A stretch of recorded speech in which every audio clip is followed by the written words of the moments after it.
అక్కడక్కడ కొద్దిగా forms shortage మా దృష్టికి ఎప్పుడు వస్తే ఇమ్మీడియట్గా వాటిని రిప్లెనిష్ చేయడం, ఫామ్స్ను పంపించడం జరుగుతూ ఉంది. అనుకున్న దానికంటే ఎక్కువగా ప్రజల నుంచి స్పందన వస్తూ ఉంది. ప్రజలు కూడా చాలా చక్కగా ఈ కార్యక్రమంలో పాల్గొని ప్రభుత్వం ఇచ్చిన ఈ సౌకర్యాన్ని వారు ఉపయోగించుకుంటూ ఉన్నారు. నేను చదువుకున్న వాళ్లకు, విద్యావంతులకు, యువకులకు కూడా మీ ద్వారా ఒక అప్పీల్ చేస్తూ ఉన్నా. ఆ వార్డుల్లో ఈ కుటుంబ వివరాల నమోదు కార్యక్రమం జరుగుతున్నప్పుడు మీరు కూడా వచ్చి ఇక్కడ చదువు రాని వాళ్లకు, సొంతంగా ఫామ్స్ ఫిలప్ చేయలేని వాళ్లకు మద్దతుగా ఉండి వాళ్ళ తరఫున ఫామ్స్ ఫిలప్ చేయమని చెప్పి వాళ్ళందరినీ కూడా నేను రిక్వెస్ట్ చేస్తూ ఉన్నా.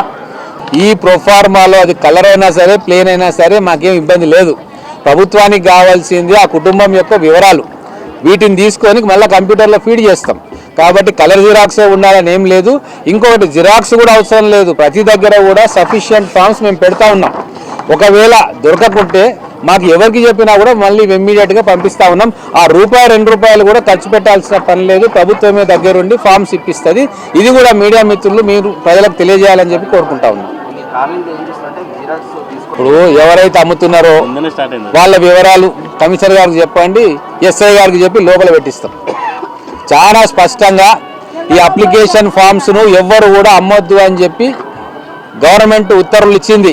ఒకవేళ ఎవరైనా పని చేస్తే సంబంధిత పోలీస్ స్టేషన్లో రిప్రజెంట్ చెప్పండి, ఖచ్చితంగా వాళ్ళ మీద యాక్షన్ ఉంటుంది, కేసు బుక్ చేస్తాం.